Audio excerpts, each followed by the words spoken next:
forms were done this year, did I have any inkling of what water was like in Leavenworth. And I know each city is different, but I know Eric, he gets sworn in when?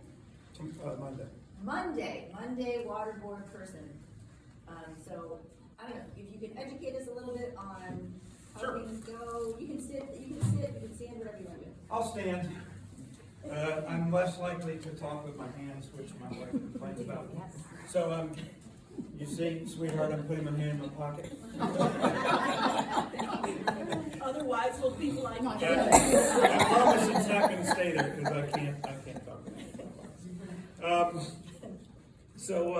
I appreciate you having me. What I thought I would do is start by sharing with you a little bit about the waterworks and the board itself.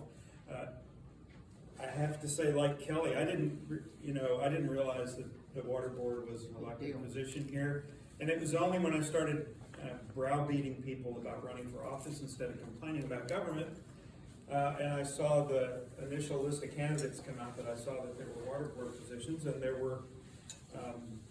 was 2 people running for 3 seats, and I said, well, I could probably do that, so I decided to run. But let me tell you a little bit about the Leavenworth Waterworks and the board, and then I'll entertain some questions from you. So our original waterworks was built in 1882. It's that old, and it had 14 miles of water lines in the city. You can imagine the city was pretty small in 1882.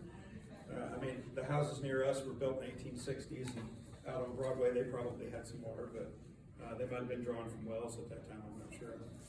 The city purchased the system in 1821, and it became an official, municipal utility owned by the city. That only lasted for 15 years, 1921, sorry. In 1936, the citizens actually put to a vote to establish an independent water board and take control of the waterworks from the city. So I don't know exactly why that happened, other than that our history says that the citizens were unhappy with how the city was running the waterworks. I'm guessing that part of that maybe was that there had not been much improvement done to the water treatment facility at the time, which was at the location of the North Plant, but it was a different facility, because the next year they built a new facility there after an independent water board came in. So my guess is the city, having to deal with taxes and paying for things, may not have had the money or did not have the votes to do the work to get that done, and so an independent board was able to make that happen. So in 1837, they did build the North Plant that you see when you go across the Blue Bridge today. It has been updated a few times, but the buildings are all still original, and there's a lot of original works that are in there. It's a pretty cool facility to walk through. It operates as a quasi-governmental business, which means we would like to turn a profit, but the profit doesn't go to shareholders. It certainly doesn't come to the water board. None of us are paid. That money gets turned back into improving and sustaining that system for the benefit of this community, and I think that's pretty important. So in 1978, the South Treatment Plant was built, and that's out on Highway 5 when you get past the prisons out there. And it was intended to replace the North Plant. Again, so you think 1978, by then the North Plant's already 40 years old. Maybe there's new technologies and things that they want to do. And so they built that plant in 1978, and it has the same capacity roughly that the North Plant has, which is at 100% capacity, it runs about 5.5 million gallons of water a day that it can produce. It can peak up to about 6, but that's about the max it can do right now. What's a normal usage day? A normal usage day for the city of Leavenworth is about 4 million gallons of water. For the population itself, it's about 3.6, and that other 400,000 gallons is commercial use beyond just what people use in their homes. So the North Plant was upgraded in 1990 and brought back online. And it was shut down initially when the South Plant was built. But it was brought back online in 1990 primarily to provide backup water to the fort, because by then the fort had their own water treatment and they were no longer using city water, which It was a combined facility, that one that was built in 1882. The north plant draws directly out of the Missouri River. And then the byproducts that come out of water treatment, so sediment, the lime sludge, lime is how we treat and soften the water, all of that goes back into the Missouri River from the north plant. The south plant draws from wells that are connected to the alluvial aquifer that is adjacent to the river. So it's getting river water, but it's getting river water not from the river, but as it percolates through the soil into the aquifer there, adjacent to the river. We put a new well system in there 2 years ago, I think it was 2023 when it finally finished. So we had 13 vertical wells, they're about 70 feet deep, but the water level keeps dropping in the aquifer. So we replaced some of those verticals with now a horizontal collector that's only about half as deep, but it's spread out over a wide area, and it collects primarily surface water that percolates into the ground from rainfall and the like. I think there's still 10 of those original 13 vertical wells are still operating right now, but as they fail, they are not being replaced. We're just using the horizontal collector. And the horizontal collector can actually draw up to about 15 million gallons a day, so it's capable of doing a lot more than what we're pulling from it. We have just over 200 miles of water mains in the city. That doesn't even count distribution lines off the mains to get to buildings themselves, but that's just the water mains themselves. And some of those still date back to 1882. So I have seen some of the original water pipe. They have a couple of specimens in the basement at the waterworks. So you can imagine they're made out of wood. Sometimes it's a solid piece of wood like a tree trunk that has actually had a whole board all the way through it. And then it's banded in metal.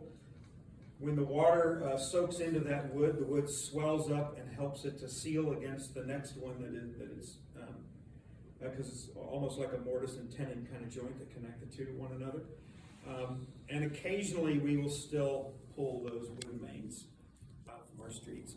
We also have cast iron and brick water mains, and the city is in the process, that is the waterworks is in the process of replacing all of those mains to ensure that all of our water mains are essentially high density plastics. Any lead? I don't think we have lead, but I do know that they report every board meeting about lead and copper replacement. I don't know if that is distribution lines to homes as opposed to water mains, but as far as I'm aware, we don't have any lead in water mains. I think that might just be distribution lines. That's something I'm very interested in finding out, but I haven't found it out yet. We have a replacement program in place. We replace 3 or 4 miles of mains every year. It's sort of depending on how our budget looks every year because we're funded by water rates and not by taxes from the city. And thus far in the last 10 years, we've replaced about 33 miles of water main. So we still have 170 plus. Gotta get my math right so good. And I know I'm using my hand. We have a reservoir atop Pilot Knob that is original to the original water company. It's about 5 million gallons. It is underground in that the top of it was just a reservoir, but it was capped as part of the water improvements that were done in 1937 and 38. And then this past year, we built a new water reservoir on Mount Olivet on the northwest side of the city. That is about 3.3 million gallons. It's designed for 4 million, but apparently the elevation data that they had for Pilot Knob was a different elevation datum, that's done by the USGS, the Geological Survey. And so we actually have a part of the tank that is too high to be able to fill it without overpressuring the system to try to get it filled. So that was a little surprised when they went to fill it that they found that they couldn't get it all the way to the top because the water level wants to be even with the one on the other tank. That's how you keep the system pressure consistent throughout. You probably have heard, I guess I should say, so that's a little over 8 million gallons of storage that we have for water. which is a little over 2 days of operating supply. So if we had to shut down both plants, we can provide water for about 2 days before we're gonna start to have a challenge. You've probably heard that the north plant is having problems. The north plant cannot run all the time because of degradation of the riverbed. The channel in the center of the river is getting deeper because of erosion, and that draws water away from the side. So you may have noticed that you go over the river, and it seems like the river is lower now than maybe it was 5 or 6 years ago. And I noticed that when I'm going over, where I'm like, boy, the river looks really low. And it's not necessarily that the river is low in the sense of the water volume is going down, but the water volume is going more toward the middle. And so the north plant cannot collect water all the time. It is off and on depending on when it can collect. So in the wintertime, it'll get shut down because river levels will be lower in the wintertime. And then in the spring, when the river is higher, the water is more accessible, and they'll turn it back on again. The south plant, on the other hand, only has one treatment train. And that means that if they have a major problem where they have to work on the south plant, they have to shut it down because there's only one throughput for water to get through that treatment plant. And so with the north plant only functioning some of the time and the south plant only having one treatment train, we are at constant risk of having no water if we have a problem. So we could have a flood that could cause both treatment plants to be shut down. The south treatment plant is a little more prone to flooding than the north is. You could have a power outage that shuts them both down, or if the north plant is down, again because of water levels in the river, and then the south plant had a major mechanical failure, then we could have a real problem in the city if we can't repair it in a couple of days. So in 2023, they did a research project, a study to figure out what it would take to expand the south plant. You're probably well aware they can't expand the north plant. There's no place for it to go. It kind of is what it is, and now it's completely surrounded by other things. And doing that expansion will cost about $48 million. A lot of money.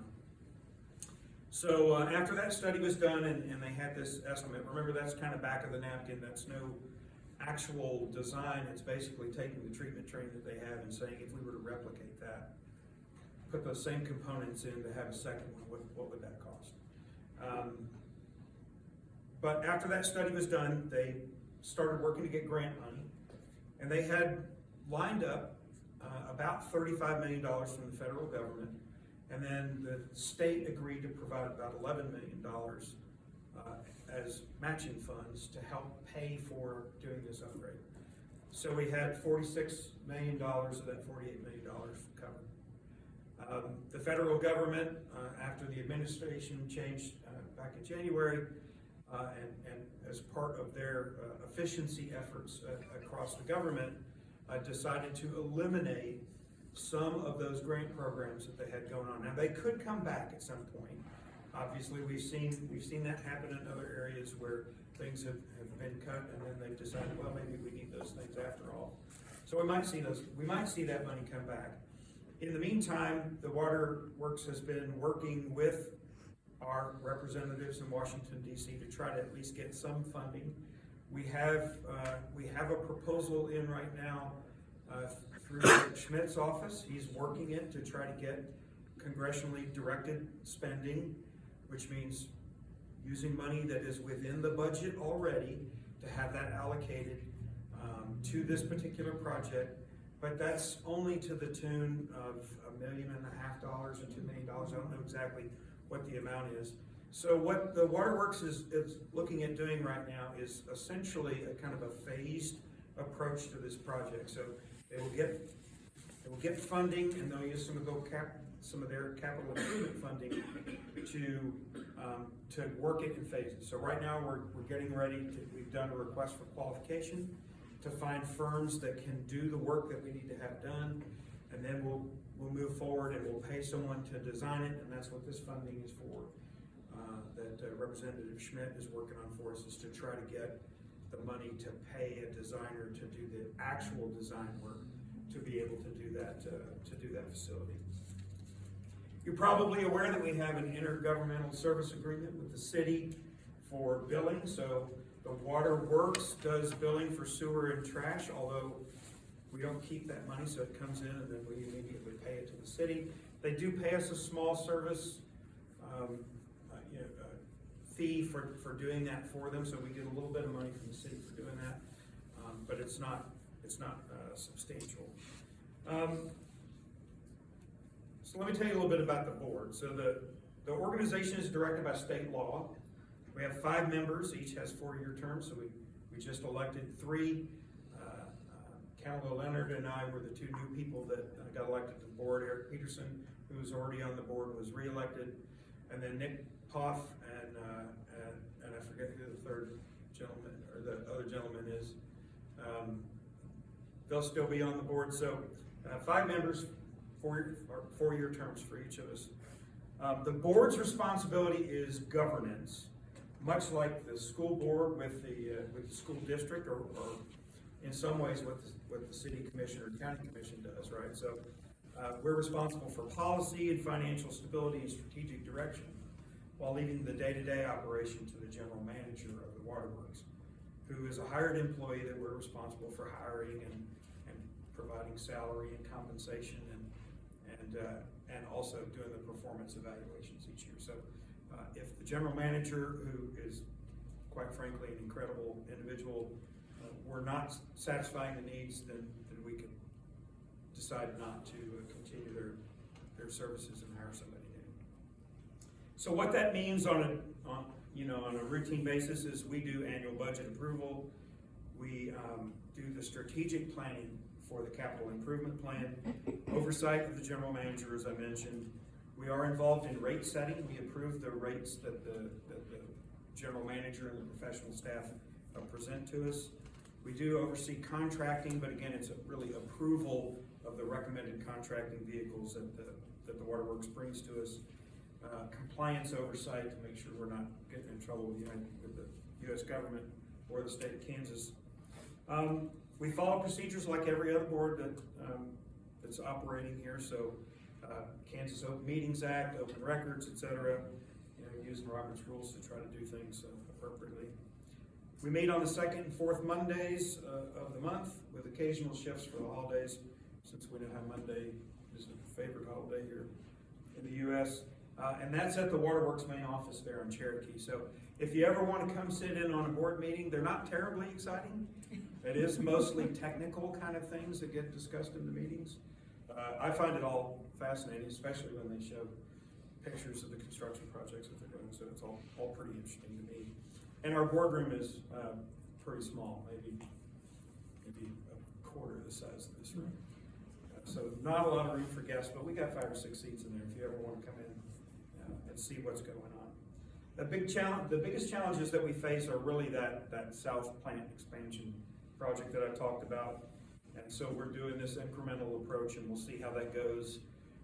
We keep lobbying to try to get more money put toward that, because it is important for us to ensure that we have a reliable source of water here. What we would not want to have happen is the north plant's closure and then a failure in the south that would cause us to not be able to produce water. That'd be a very bad thing. Second biggest challenge probably is the continuing upgrade of the system that we're doing, that 3 to 4 miles a year that I talked about. And again, that fluctuates really based on how much money we've got in terms of the kind of profits we made. And our net income in 2024, our net income for the year, operating expenses versus what we brought in, was $100,000. We spend about $100,000 every year just to do these water main upgrades. So if that's the only excess income we have, then our upgrades that year are probably smaller than that, because we have other expenses we have to think about, including debt service for the loans that we have and things like that. Our projected revenue this year, net, is, I think it's 1.4 million. I've got it far back in my notes. We think it'll be closer to 1.8 or so in 2026. Part of that is the raise in rates that we've done, which are typically only about 10% for residential. customers. So our rate change from 2025 to 2026 was $2 on the base rate. So it went from $20 as the base rate, even if you don't use water, you've got this $20 fee, to $22 for 2026. And then the commensurate rates for actual usage of water increased about the same, about 10%. And we're still in the lower third of water rates across the state. And we work very hard to keep our water rates as low as possible. We did a fairly large increase of our water rates for wholesale water, that is the commercial sales that we do to businesses in the city and the prisons if we have to provide water to them or backup water to the fort. We made some more significant increases in those rates. And we did that primarily because we had been operating with a net loss, especially during COVID when people stopped going out and people stopped doing other things, and water rates actually went down a considerable amount. And so we were operating in a net loss for a while, and we're trying to make those revenues back up because again, we have to service our debt and we have to repair things. Some smaller challenges that I think are really important. One is the vigilance on water safety. So someone asked a question in the forum that we held here with the chamber about coal ash. There is a coal ash deposit site up near St. Joe, right on the river, and the leaching of chemicals from that into the water could impact our water quality over time. And so being concerned about new developmental projects and things like that, how that might impact water quality, are obviously really important to us. The developments that could take place along the old plaza down here could have cost impacts for us. Again, our intergovernmental service agreement with the city says that we share costs on some things. So a water main break, we're responsible for repairing the street after we repair the break. But if it's shifting water mains because of construction and things like that, then the city and the water works actually share those costs. You don't have to bear it all by yourself.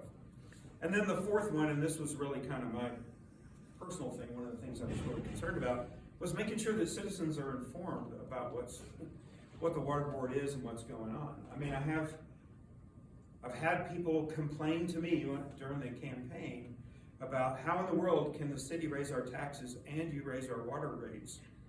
You know, that the city is hitting me twice. And it's like, well, the city's not hitting you on water rates because the city doesn't have anything to do with the water department. And we sort of like it that way. There was an effort apparently 10, 20 years ago, and it must have been before I got here. At least I don't remember it, but my wife will tell you I don't remember lots of things.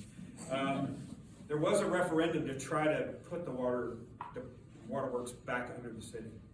And some citizens didn't like that, and they did a petition, had a referendum vote on it, and it was defeated to not. So in other words, they prevented the waterworks from going back under the city, and I think that's really important. So because we're a rate-based entity in the city, that means that we don't have to get into fights about revenue neutral or as Nancy was talking about, do you close the swimming pool versus do you close this park? Well, what is it that you do to try to save a buck here or there?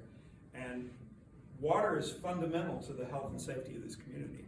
We don't want that to be part of a budgetary argument. And so our budgetary talks are about keeping rates as low as possible. Again, we're not profit driven like Evergy is. We're only profit driven in the sense that we want to keep the coffers with enough money in it so that we can continue to make upgrades to the system to get rid of those old wooden pipes with steel strapping on, and put something that's a little more durable, a little more less likely to break and freeze. That's what we're concerned about, is making sure that we get the best property that we can and that it's reliable. And the only way that we can do that is we have funds to do that. So that's how we get to talking about rates. Okay, I'm going to express some ignorance here. In their ever increasing efforts to take money out of my pockets, I get mail that says, what happens if your water line breaks? policy where we will send somebody out to fix that. And it won't be your charge. Okay, well, I don't know. Am I responsible from my house to the street? Am I responsible from my house to the meter? Am I responsible from the valve in my basement? Where does my responsibility begin and end for the water lines? That's a good question, and I'm not sure I can give you an exact answer. I've heard some discussions about it in meetings, because we do have some policies in place, including having an insurance policy, so that if you had water in your home because of a problem that we caused, that our insurance pays to get that repaired, even if it's inside your home, if it's a problem that we caused. So let's say we overpressure the system to fill the Mount Olivet tank, and it causes someone's water line to burst in their home. That's our responsibility, and we would have to pay for it. But I don't know where the cutoff line is in terms of day to day. I know we're responsible for everything in the streets and the alleyways. Certainly everything up to the meter. From the meter to that shut-off valve inside your house? Eric, I don't know. I can answer that. Because actually I had a personal experience with it. You're responsible for the piping, the main, on your property. Wherever your connection is, where the city connection is and your private connection is, that's your responsibility.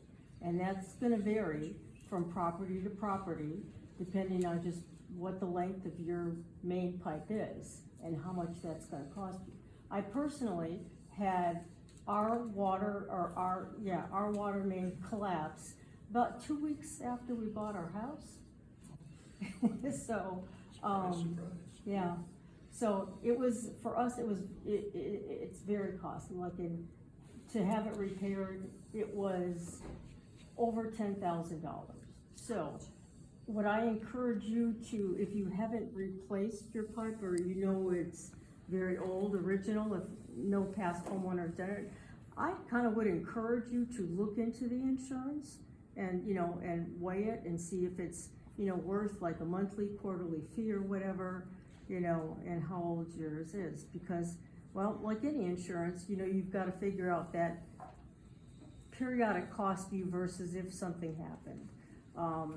It would have been very beneficial for us to have it, especially 2 weeks after we kind of walked into the house. But and our system on ours was not a modern system. It was one of those very old terracotta, 1800 something, and unbeknownst to us, it was at one time, what we have in Leavenworth are a lot of private sewer services that we were paying city funds or city, fees, so we thought we were connected to the city service, and really we were not.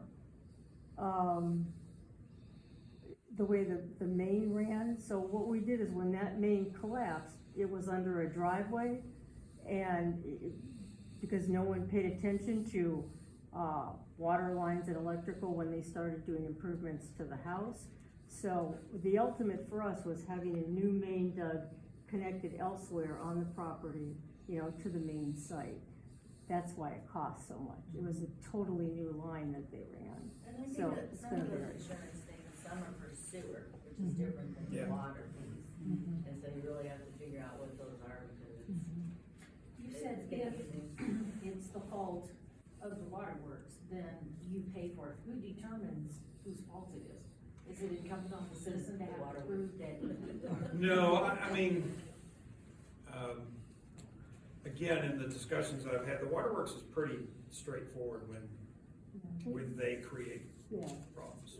They So, come up I mean, the waterworks, we had a water main break in front of our house in 2022, I think. It was October, November, it was freaking cold out, about 2 o'clock in the morning. Here's a great thing about the waterworks.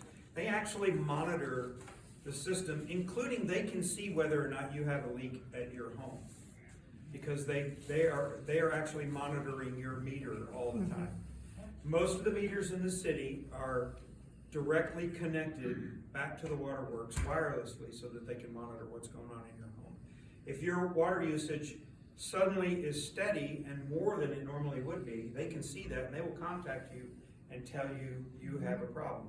Yeah. In fact, we have been contacted once by the waterworks because my garden hose, which the faucet is inside my garage, the garden hose was outside and it was running, and I got a text going, you've got water on somewhere in your house because you've been using this constant flow rate for a certain amount of time. But they also monitor, obviously, the main. So when this water main broke in front of our house, it was under Judy's car. And it washed out the street, and her car sunk down into the roadway a little bit, and managed to get caught on some of the old road that was underneath. So it was sitting on this little tiny ledge, one tire sitting on this tiny ledge, as everything else was being washed out from the car. Water department, because they monitor, they saw that there was a pressure drop in the system. They closed the valves on the far side of the system to shut the water off underneath the car. They called the wreckers out, 2 of them, because they could not just pull the car out. They had to essentially lift the car up and move it out. And they did all that, paid for that. We were standing out there in our bathrobes and, in 30-degree weather. But they took care of all of that for us, and within a few days they'd already replaced it and filled in the street. I think it might have been a week before they finally put asphalt down on top of it while they waited for the concrete to cure. But they're very responsive, so they understand when they're the ones creating problems because of the way they monitor the system, and they're able to see that and deal with that. And that's why they have insurance for doing that, to make sure that customers are protected if it's something that we create. So is that when both north and south plants are running, is there a delineation between what part of the city you get water from? Or is it all like a... It's all one big system, so mostly what the water plant is doing is pushing water into the tanks. And then the tanks, the gravity pressure is what pushes water down to the rest of the system. You're not like, if you live on the north side, you typically get north or south. No, it is all one big system. Who makes the determination on how the water is treated? I'm thinking like fluoride. So the city passed an ordinance in 2000, Charter Ordinance 34, that set fluoride rates for the city. And I was surprised. I fully expected someone to bring that up in the forum. Hey, what are we doing about fluoridation? Because we know that there are other communities that have backed off from fluoridating water. We are following national standards because that's what was set by the city. If we were to stop fluoridating water, that would have to come from the city in order to tell us to do that. So each city determines that? So like Lansing has their own and Basel has their own? I mean, every city determines whether or not they're going to do it. The standard is established. There's a national standard for what the fluoride rate is supposed to be. It's 8 parts per million or 8 parts per billion. Don't quote me on that. I don't remember it off the top of my head. Yes, ma'am. There was like maybe in the last 6 or 8 months, there was a change in billing presentation. Was that a cost savings measure? The old postcard billing system was very old and it was very hard to maintain. And they wanted to go to, I think what they intended to be a little more user-friendly. Bill something that looks a little more user-friendly. We've had feedback kind of both ways. People that are happy with it, people that don't understand why now I have to open an envelope with a piece of paper inside. But the old one was cardstock. Cardstock's more expensive than regular paper. And buying in bulk, they probably saved money doing it this way. You can imagine the old ones were dot matrix printers. You can imagine how hard those were to maintain. That process was already in place before I started going to the board meetings. I did go through a bunch of training as part of doing that. But one of the things I would like to do is take advantage of the fact that we're sending out something that's letter-sized, and maybe that is a way to send out more information, better information to customers so that, one, they can anticipate a rate change when we make one, and we can provide an explanation for where those additional dollars are going when you pay a little more for your water, what it is that we're doing with that money. I would personally love for there to be a paperless option.